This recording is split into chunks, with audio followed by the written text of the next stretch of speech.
영미문학의 천재라 불리는 작가 조지 손더스는 미국의 시라큐스 대학 졸업식에서 인상적인 축사를 한 적이 있습니다. 이날의 축사는 2013년 미국 대학 졸업식 최고의 축사로 선정되기도 했습니다. 그 내용이 이 작은 책에 담겼는데 그 책이 조지 손더스의 친절에 대하여라는 책입니다.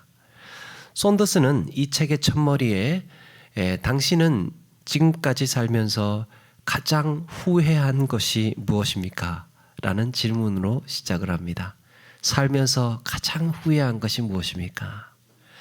이에 대해서 저자는 지금까지 살면서 더 친절하지 못한 것이 후회스럽다라고 고백을 했습니다. 그러면서 오래전에 소소한 이야기 하나를 꺼냅니다. 중학교 때 일이랍니다. 중학교 때 엘렌이라는 친구가 자기 학교에 전학을 오게 됐는데 이 친구는 또래 친구들한테 늘 무시를 당하고 놀림을 당했습니다. 친구들은 엘렌에게 가혹한 상처를 주었고 손더스는 역시 이런 모습을 멀찍이서 여러 번 목격을 했답니다. 그리고 얼마 후에 엘렌 가족은 이사를 하게 되었습니다. 그것이 끝이었습니다. 그 이후에 어떤 비극도 일어나지 않았습니다. 그런데 세월이 지나도 조지 손더스의 마음 한켠에 계속해서 그때 일이 늘 잊혀지를 않더래요. 이게 도대체 뭘까 생각을 하다가 고민 끝에 자신이 그때 좀 더 친절하지 않았다는 사실을 발견했습니다. 그러고 보니까 누군가 내 앞에서 고통을 받고 있을 때, 난처한 상황에 처해 있을 때 자신은 이렇게 반응을 했다고 합니다.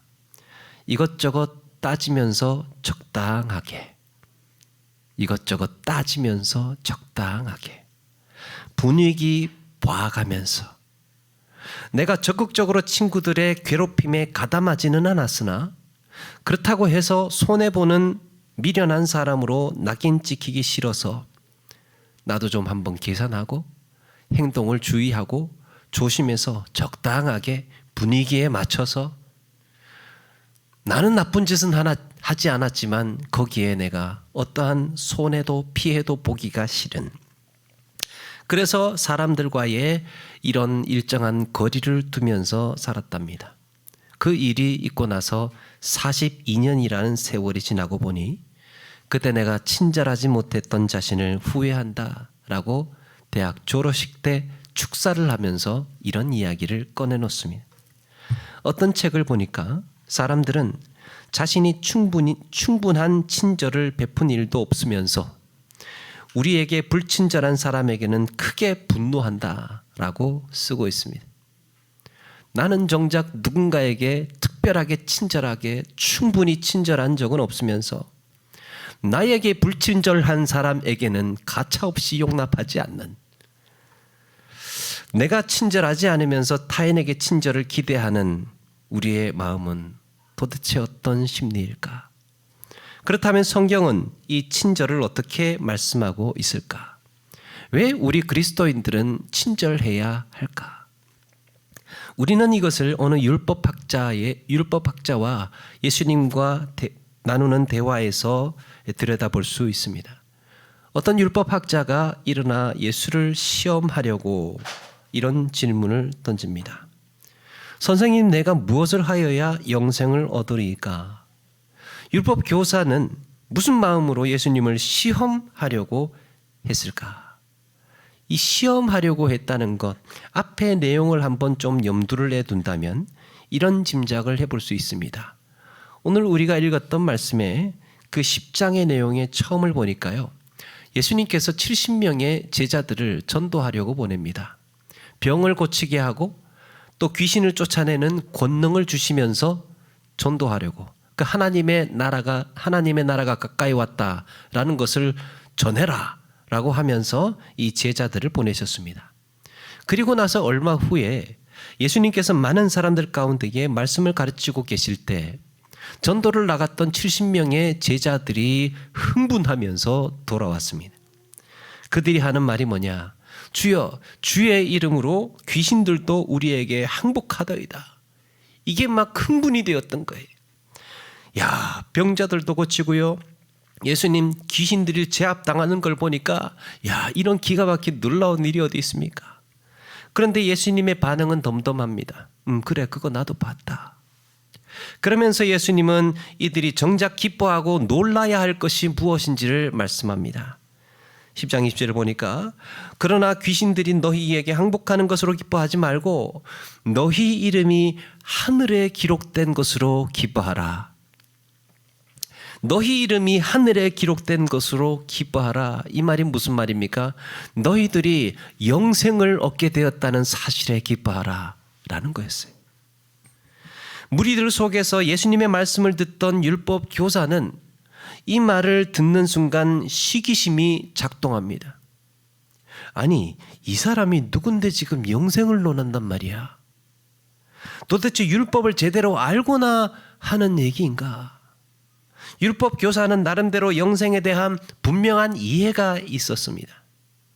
그런데 예수님은 율법 교사도 아니었습니다. 그저 사람들 좀 몰려들고 있었고 권위 있는 말씀이라고 사람들이 추앙하는 이런 모습을 율법 교사는 거슬렸던 거예요. 아니, 정통 엘리트 코스를 밟은 사람도 아닌 이 사람, 예수라는 사람이 왜 이렇게 도대체 사람들이 많이 몰려드는 거야? 그래서 이번 기회에 영생에 대해서 한번 제대로 알려주고 싶었던 거예요. 율법 교사는 예수님을 시험하려고 그 자리에서 일어납니다. 질문이 있습니다. 선생님, 내가 무엇을 하여야 영생을 얻으리까? 이 율법 교사는 지금 겸손한 마음에서 영생을 배우려고 일어난 게 아니지요. 질문을 받은 예수님은 이내 대답을 하지 않으시고 오히려 다시 되질문하십니다. 영생을 물어오고 있는 율법 교사에게 율법이 무엇이라고 기록되어 있으며 네가 어떻게 읽느냐? 네가 어떻게 읽느냐? 이 말은 네가 율법을 어떻게 이해를 하느냐? 하나님의 백성이 율법대로 사는 것이 곧 영생이라고 이해하는 율법 교사에게 율법의 근거를 한번 말해보라고 하십니다. 율법 교사는 이 율법의 강령을 정확히 말합니다. 27절 보니까 내 마음을 다하며 목숨을 다하며 힘을 다하며 뜻을 다하여 주 너의 하나님을 사랑하라 하고 또 내 이웃을 내 자신같이 사랑하라 하였나이다. 예수님도 거기에 오케이 호응하셨습니다. 내 대답이 옳도다. 그러면 살리라. 여러분, 여기에 잘못된 것이 없습니다. 사도 바울 역시도 이렇게 쓰고 있습니다. 로마서 7장 12절에 보니까 이로보건대 율법은 거룩하고 계명도 거룩하고 의로우며 선하도다. 율법 그 자체는 하나의 문제가 없어요. 거룩하고 의롭고 선한 것입니다. 그런데 뭐가 문제냐? 로마서 7장 14절에 우리가 율법은 신령한 줄 알거니와 나는 육신에 속하여 죄 아래 팔렸도다. 나는 죄 아래 팔렸대요. 그러니까 율법은 신령한 것이지만 문제는 죄 아래 팔려버린 내가 문제라는 겁니다. 내가 문제. 그러면서 15절에 내가 행하는 것을 내가 알지 못하노니 곧 내가 원하는 것은 행하지 아니하며 도리어 미워하는 것을 행함이라. 내가 원하는 것은 행하지 않고 죄 아래 팔린 사람의 특징이 뭐라는 겁니까? 내가 하려고 하는 것, 하고자 하는 것은 하지 않고 결국에 기껏해서 선택을 한다는 것이 내가 미워하는 것을 한다는 거예요. 죄의 종이 되어버린 인간은 율법이 가르치는 대로 선을 행하고 싶다가도 결국에는 내 몸이 반응하는 대로 내 마음이 반응하는 것을 행한다는 겁니다. 하나님의 말씀을 아는 사람은 그 말씀이 좋다는 것을 잘 압니다. 진리의 말씀이 좋다는 것을 모르는 사람이 어디 있습니까? 그대로 실천하면서 살고 싶은 생각이 안 드는 사람이 어디 있습니까? 그런데 현실은 지금 당장 걸리는 것들이 너무나 많아요. 어쩌면 손익계산은 어떻게 이렇게 빨리 드는 것이며 선을 행하자니 하필이면 그 사람이 지난날 나를 서운하게 했던 사람이고, 선을 행하자니 아직 앙금이 남아있고 응어리가 있습니다. 하필이면 나보다 잘난 사람이에요. 그러니까 뭔가 선을 행하고 도와주기가 싫어요. 내키지가 않습니다. 내가 싫어하는 사람이거나 내가 손해볼 만한 상황이에요. 그래서 지금 당장 화가 나고 시기심이 발동하고 내가 그렇게 할 마음의 여유가 없습니다. 이런저런 이유 때문에 내키지가 않습니다. 심지어 나는 지금 바쁘고 피곤해요.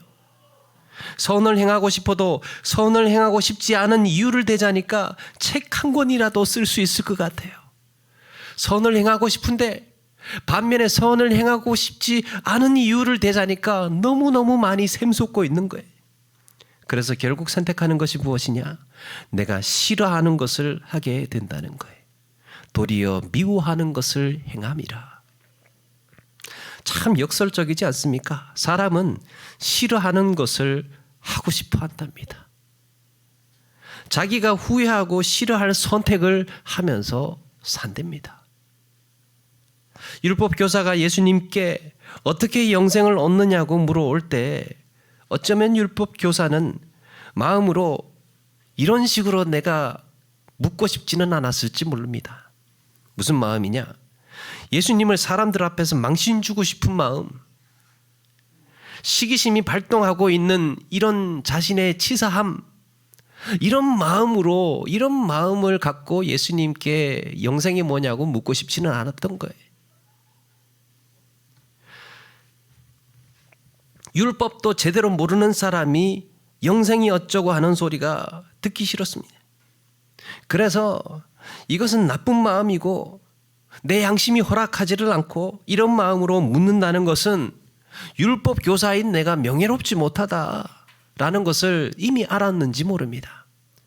그런데 현실이 어떻다는 겁니까? 현실이 율법 전문가인 나에게 배우지 않고 저 예수께 배우겠다고 몰려든 사람들이 꼴보기 싫었고, 그 자리에 내가 섞여 앉아서 지금 이렇게 듣고 있는 나도 한심하고,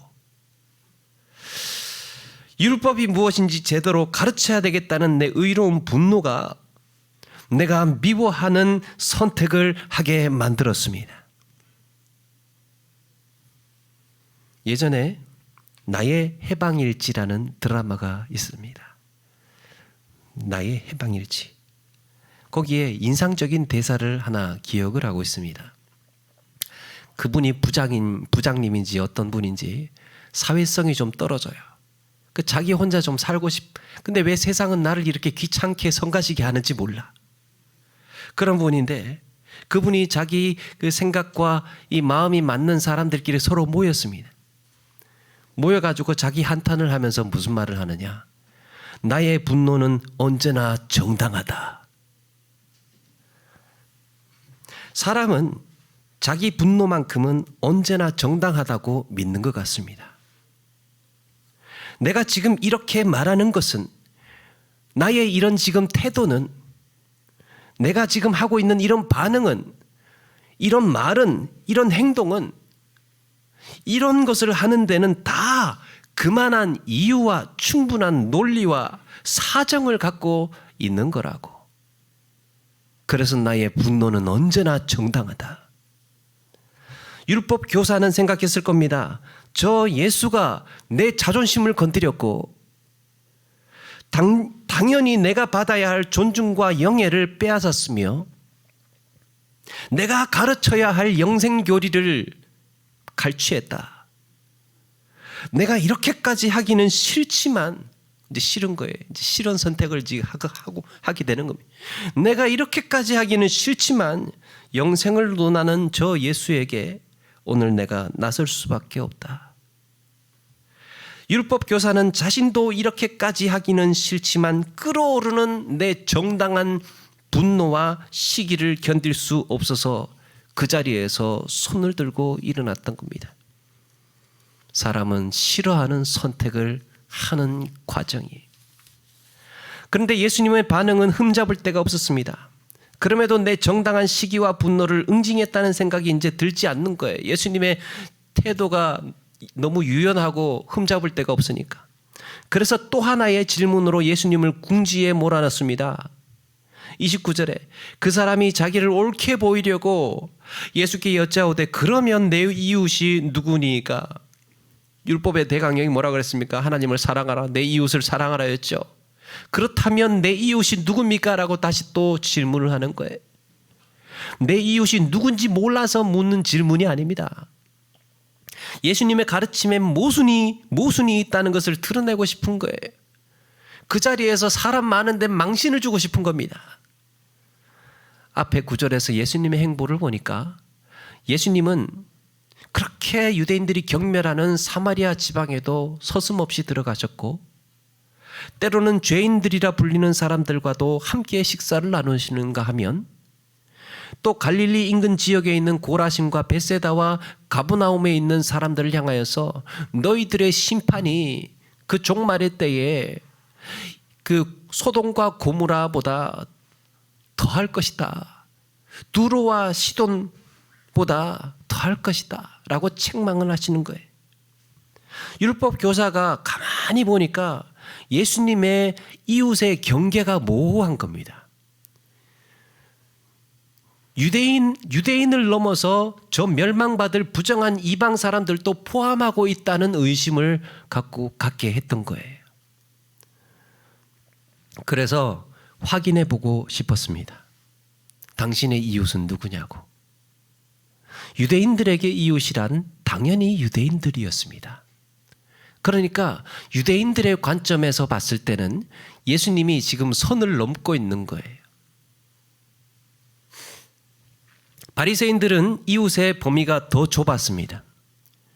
바리새인들은 그들에게 이웃은 바리새인이었습니다. 그래서 그들의 교리에는 내 이웃 바리새인들을 사랑하라 이렇게 적어 놓았습니다. 그러니까 이웃이라는 울타리가 정해져 있는 거예요. 학벌로, 명예로, 신분으로, 혈통으로 내 이웃의 한계가 그어져 있는 겁니다.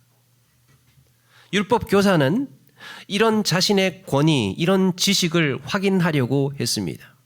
당연히 유대인들이 이웃 아니냐? 그런데 왜 당신은 함부로 이방인들에게, 부정한 사람들에게 넘나들면서 그들과 사귀고 어울리느냐라고 따지고 싶었을지 모릅니다. 모름지기 이웃이란 적어도 율법을 아는 유대인인데 당신은 지금 이런 선을 넘고 있어요. 그거 알고 있습니까? 당신이 생각하는 내 이웃은 누굽니까? 그렇게 물어오고 있습니다. 율법 교사의 질문에 예수님은 한 가지 이야기를 들려주십니다. 어떤 사람이 예루살렘에서 여리고로 내려가는데 강도를 만났답니다. 예루살렘에서 여리고까지의 거리가 한 27km 정도가 되고 예루살렘은 해발 800m 고지, 그리고 여리고는 해수보다 더 낮은 해수면보다 250m나 더 낮은 곳에 있는 곳입니다. 그러니까 두 도시의 고도차가 1km가 넘는 거예요. 예루살렘에서 여리고로 내려가는 길은 험한 유대 광야 산지를 지나야 했습니다. 실제로 이곳에는 노상 강도가 자주 출몰해서 지나는 행인들의 금품을 갈취하고 가지고 있는 것 모두 다 빼앗기곤 했답니다. 구타를 당하고 버려지기가 일쑤였습니다. 예수님은 이런 사고가 빈번하게 일어나던 그곳을 예로 들어서 말씀하십니다. 성경은 강도 만난 사람이 유대인인지 이방인인지를 밝히고 있지는 않습니다. 그러나 보통 성경에서 이방인이라면 어디 사람이라는 수식어가 붙어요. 그런데 그게 없는 것으로 보아 강도 만난 사람은 유대인을 전제하고 있는 것으로 보입니다. 이렇게 유대인으로 보이는 사람이 예루살렘에서 여리고로 내려가다가 강도의 습격을 받습니다. 순식간에 일어난 일이고 가지고 있던 건 모두 다 빼앗깁니다. 돈도 빼앗겼을 것이고 나귀를 타고 있었다면 그것도 빼앗겼을 겁니다. 심지어는 그가 입고 있는 옷까지 다 벗겨진 채 무자비하게 폭행을 당합니다. 그렇게 그는 길에 버려지고 강도들은 사라졌습니다. 자, 마침 한 제사장이 그 길을 내려가고 있습니다. 갑자기 눈앞에 기겁할 광경이 펼쳐집니다. 어떤 사람이 발가벗겨진 채 온몸에 피투성이가 되어서 쓰러져 있는 거예요. 정신이 들어서 신음을 하고 있는지 아니면 기절을 해서 꼼짝할 수 없는지 알 수는 없으나 분명한 것은 지금 빨리 응급조치를 해야 하는 상황이라는 겁니다. 만약에 제사장이 제사를 위해서 예루살렘 성전으로 올라가고 있었다면 시체를 만지면 부정해진다는 그 교리 때문에 핑계라도 될 수 있었을 텐데 오늘 보니까 제사장은 예루살렘에서 여리고로 내려가고 있었습니다. 제사와는 상관이 없다는 얘기지요. 이런 제사장이 어떻게 합니까? 그를 보고 피하여 지나갑니다. 피하여 지나가. 모르는 척, 못 본 척, 모르는 척, 못 본 척. 이 성가신 사건에 휘말리고 싶지 않습니다. 눈 한번 딱 감고 모른 척하고 지나가면 아무 일도 아니에요. 괜히 불쌍하다고 가서 기웃거리고 살피다가 그 사람이 눈이라도 뜨면 더 골치 아프게 일이 엮여서 번거로워질 것 같습니다. 그래서 제사장은 자기 처지를 정당화합니다. 이 사람이 유대인인지 아직 나는 확인하지 않았고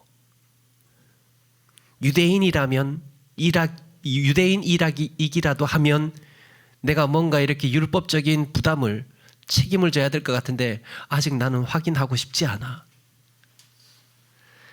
그리고 내 시간도 바쁘고 부득이하게 어쩌면 돈을 써야 할지도 모르고 괜히 돌본다고 거들었다가 이 사람이 누군지 알고 나를 해코지라도 하면 이 사람이 강도인 줄 알고 누군 줄 알고 내가 괜히 도왔다가 막 이런 여러 가지 핑계와 여러 가지 자기 처지들이 막 아이디어들이 샘솟는 거예요. 그러니까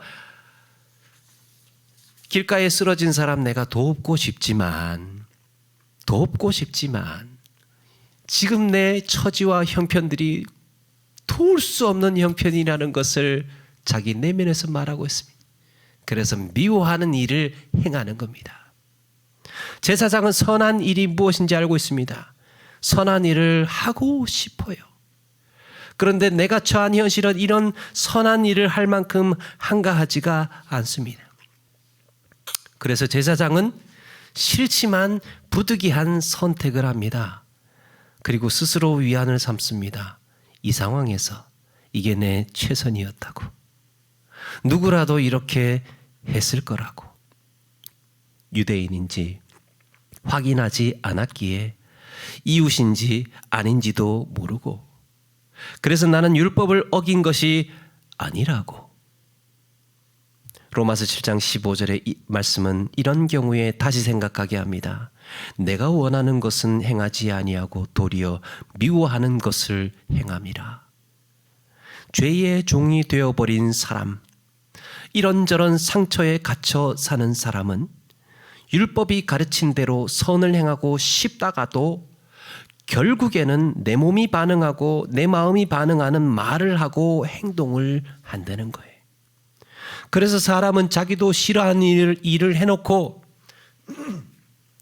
괴롭지 않은 모습으로 괴로워하면서 살아가는 것은 아닐까. 자기도 싫어하는 일 해놓고 괴롭지 않은 모습으로 괴로워하면서 32절에 레위 사람도 별반 다를 바 없습니다. 앞서 지나간 제사장이 그랬던 것처럼 길에서 강도를 만나 죽어가는 유대인을 보고 멀찍이 피하여 지나갑니다. 여러분, 제사장과 레위인이 어떤 사람입니까? 유대인 중에 유대인이에요. 율법으로 치면 누구보다 엄격하게 지켜야 했습니다. 그래서 이웃 사랑하기를 누구보다 철저하게 실천해야 했어요. 그런데 이들의 처지가, 이들의 미숙한 마음이 자기도 미워하는 일을 하게 했습니다. 싫지만. 그렇다면 누가 강도를 만나서 뜯기고 다 벗겨진 채 망가진 이 유대인을 도울 것인가? 그때 마침 세 번째 사람이 지나갑니다. 하필이면 사마리아인이었어요. 유대인들은 사마리아인을 경멸하고 멸시했습니다. 그만큼 사마리아인도 유대인들을 미워하고 증오했습니다. 그런데 이 사마리아 사람은 발가벗겨진 채 피 흘리며 쓰러진 저 사람이 유대인인지 이방인인지 궁금하지가 않습니다. 사마리아 사람에게 중요한 것은 저 사람이 지금 쓰러져 죽어가고 있다는 사실과 저 지경에 되도록 얼마나 고통스러웠을까 하는 불쌍한 마음뿐이었어요. 사마리아인은 가던 길을 멈추고 강도 만나 쓰러진 불쌍한 사람에게 다가갑니다. 인적 드문 사람 없는 이 광야길에서 쓸쓸하게 생을 마감해야 할지 모르는 처참한 생명을 그래서 기꺼이 끌어안습니다. 아니 이게 다 어떻게 된 일이냐고, 내가 어떻게 도와야 되느냐고 그렇게 물었을지 모릅니다. 이대로 내버려 둔다면 다시는 가족을 보지 못할 것이고 억울하고 허망하고 어이없게 죽어야 할 운명이었습니다. 그래서 이름도 모르고 어디 사는 누군지도 모르는 이 사람에게 포도주를 부어서 소독을 하고 기름을 발라서 상처를 진정시켰습니다. 어쩌면 자기 옷을 꽉 찢어서 그 상처에 싸매었을지도 모릅니다. 자기 겉옷이라도 벗어서 알몸이 된 피투성이의 그 상처난 맨몸을 감쌌을지도 모릅니다. 사마리아인은 사경을 헤매는 이 불쌍한 사람을 돌보느라 밤을 지새웠는지 모릅니다. 그렇게 이튿날이 되었습니다. 마음 같았으면 며칠 더 머물고 돌보고 싶었는데 자신도 부득이하게 떠나야 하는 상황이었어요. 그럼에도 사마리아인은 그의 자비는 계속됩니다. 주막 주인에게 며칠 숙박비인 2데나리온을 더 건네면서 이 사람 좀 도와주라고, 돈이 더 들면 내가 돌아올 때 갚겠다고. 사마리아인은 볼 일을 보고 다시 그곳으로 지나야 했던 모양이에요. 그리고 아직 회복되지 않은 이 사람을 염려하면서 무거운 발길을 재촉해야 했습니다. 이제 예수님은 율법 교사에게 질문합니다. 자, 누가 강도 만난 자의 이웃이 되겠느냐? 네가 만약에 그날 강도를 만나서 발가벗겨지고 다 빼앗기고 무자비한 폭행을 당하고 쓰러져서 죽어가고 있었다면, 네가 그랬다면, 네가 그런 일을 당했다면 너는 누구를 이웃이라고 하겠느냐? 예수님의 이웃에 대한 질문은 유대인이라는 문지방을 넘었습니다. 정결과 부정이라는 이런 율법의 울타리도 넘었습니다. 내가 좋아하는 사람, 내가 미워하는 사람, 원수 같은 유대인이라 하더라도 사마리아인은 아무런 문제가 되지 않았습니다. 그냥 불쌍할 뿐이고 지금 처참하게 죽어가고 있다는 사실이 중요했던 거예요. 우리는 누구를 이웃으로 선택을 하고 누구를 이웃으로 규정을 하고 울타리를 치는지 몰라요.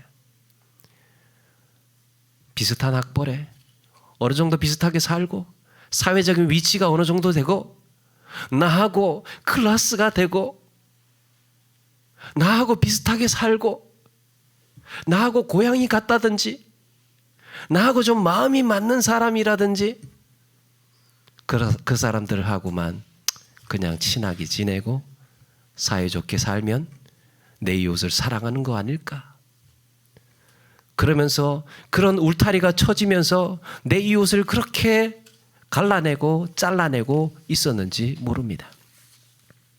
처음에 율법 교사는 예수님께 경고하고 있었습니다. 처음에 당신 혹시 이방인들이나 저 부정한 사마리아인들도 이웃으로 생각하는 거 아닙니까? 지금 선을 넘고 있어요. 율법의 선을 넘고 있어요. 그런데 선한 사마리아인의 비유를 통해서 이제 그 경계가 완전히 허물어졌습니다.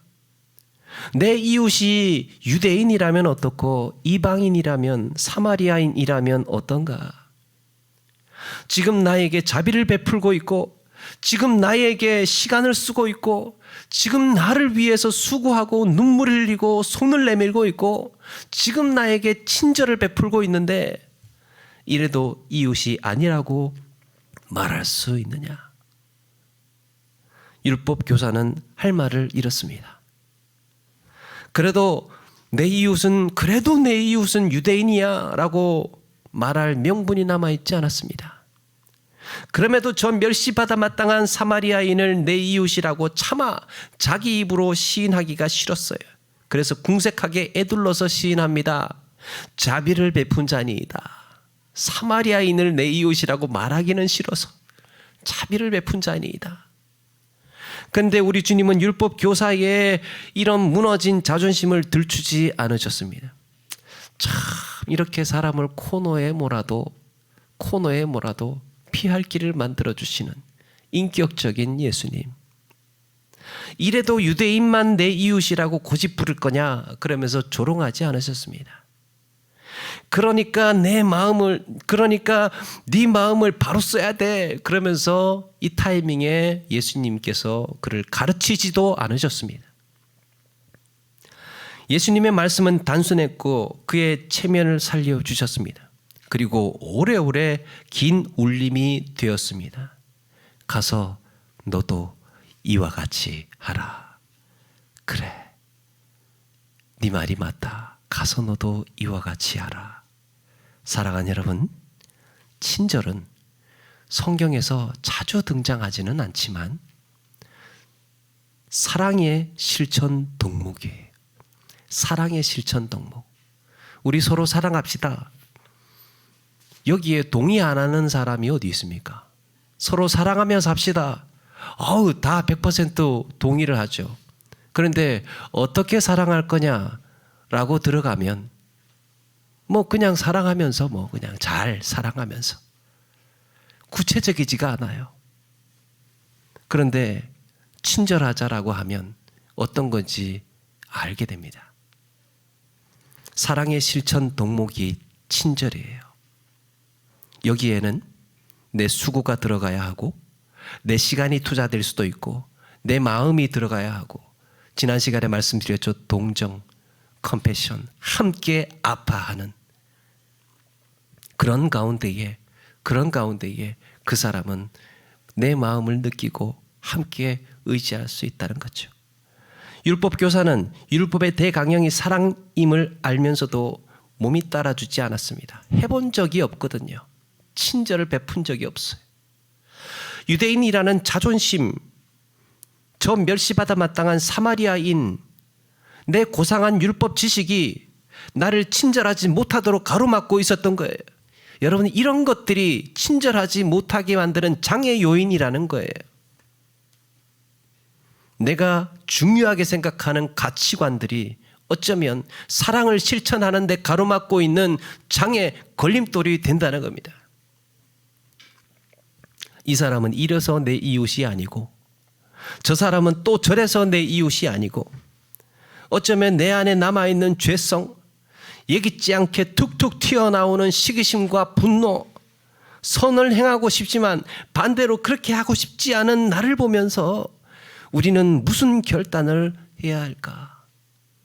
눈 한번 딱 감고 모른 척하면 아무 일도 아니겠지만 남 모른 척하면 아무 일도 아니겠지만 어느샌가 마음의 벽은 그런 식으로 두터워지고 아름답지 못한 삶의 아쉬움은 쌓여갈 것입니다. 오래전에 한 권사님이 길 건너편을 가고 계셨어요. 멀찍이 가고 계셨어요. 저하고 이제 뒤돌아서 있는 상황이니까 그런데 어쩌다가 제가 이제 권사님 하면서 이렇게 불렀어요. 그러니까 이렇게 뒤돌아보시더니 찾아서 뒤돌아보시더니 저한테 이렇게 반가워 하시더라고요. 나중에 만나서 그 이야기를 하셔요. 아니 어떻게 뒤돌아서 있는데 아는 체를 했냐고. 뒤돌아서 가고 있는데 어떻게 뒤에서 아는 체를 했냐고. 저는 그러려고 한 게 아니었는데, 야, 이게 사람의 마음에게 중요한 거구나. 물론 그 권사님이 몰라서 그냥 그렇게 가졌을 수 있어요. 그런데 그 권사님이 제가 뒤에서 보고 있다는 것을 알 수도 있죠. 아는 상황이 있어요. 그런데 내가 굳이 뒤돌아서 뭐 이렇게 내가 아니까 이렇게 해서 아는 차리로 이렇게 만들기는 또 애매한 상황이에요. 여러분, 그럴 때 어떻게 하시겠습니까? 우리 다 경험해보고 알 거예요, 무슨 말인지. 뒤돌아서 있는 사람에게 불러주시고 아는 체 해주시고 반갑다고. 그런데 왜 그게 잘 안 내키는지 아십니까? 내가 지금 좀 바쁘거든요. 또 내가 그런 마음이 아니야. 지금 누군가를 아는 체 하고 싶은 생각이 안 들어. 그러면서 여러 가지 생각들이 나를 샘솟는 거예요. 이런 생각들이. 지난번에 나한테 섭섭하게 한 말 했고, 지난번에 나한테 상처 준 말 했고, 지난번에 나한테 기분 나쁘게 한번 했어. 그냥 가. 아는 체 하기 싫어. 그렇게 해서 보내고 있는 것은 아닐까. 여러분, 우리는 왜 친절해야 하나? 선을 행하고 싶지만 매번 후회할 선택을 하고 미워하는 결정을 할 수밖에 없었던 나 자신에게 자유로워지기 위해서예요. 이런 걸림돌 때문에 우리는 자유하지 못해요. 이건 이래서 싫고 저건 저래서 안 되고 이건 이래서 말하기가 싫고, 그러다 보면 이런 것들이 하나하나 쌓이다 보면 나는 아무 말도 할 수 없고 아무런 친절한 행위도 할 수가 없는 감옥에 갇힌 사람이 되어버린다는 겁니다. 내가 그렇게 받고 싶은 친절이라면 누구에게도 그렇게 절실하다는 것을 알기에 우리는 친절해야 할 줄로 믿습니다. 사람이 나이가 들면서 후회하는 일은, 제가 나이가 들었다는 얘기가 아니라 나이가 들면서 후회하는 일은 내가 크게 성공하지 못해서 후회하는 게 아니랍니다. 사람이 나이가 들고 나서 후회하는 것은 돌아보니까 참 내 인생이 성공하지 못해서 그것 때문에 후회하는 게 아니래요. 뭐를 후회하느냐? 살면서 좀 더 친절하지 않았던 나 자신이 후회스럽다라고 합니다. 그러므로 우리는 주님의 마지막 말씀에 귀 기울여야 합니다. 가서 너도 이렇게 하라. 사마리아인이 하였던 것처럼 너도 이렇게 하라. 이게 이웃을 사랑하는 방식이다. 율법 따지지 말고, 혈통 따지지 말고, 출신 따지지 말고, 조건 따지지 말고, 네가 미워하고 경멸하는, 싫어하는 사람이라는 그런 대상들이라고 조건들 이런 것 저런 것 다 따지지 말고 그 사람이 얼마나 아픈가만 집중해라. 그 사람이 지금 어떤 상태인지만 거기에만 집중해라. 그러면 네가 할 일이 생각이 날 것이다. 그게 여러분 친절이고 자비랍니다. 말씀을 마칩니다. 내가 그 길에 강도를 만나 다 빼앗기고 벌거벗겨진 채 피토성이가 되어서 죽어가고 있다면 그 광경을 본 나는 어떻게 해야 할 것인가? 내 모습을 내가 본 거예요. 그럼 나는 어떻게 하겠습니까? 내 가족이 그 자리에 그렇게 쓰러져 있다면 나는 어떻게 할 것인가?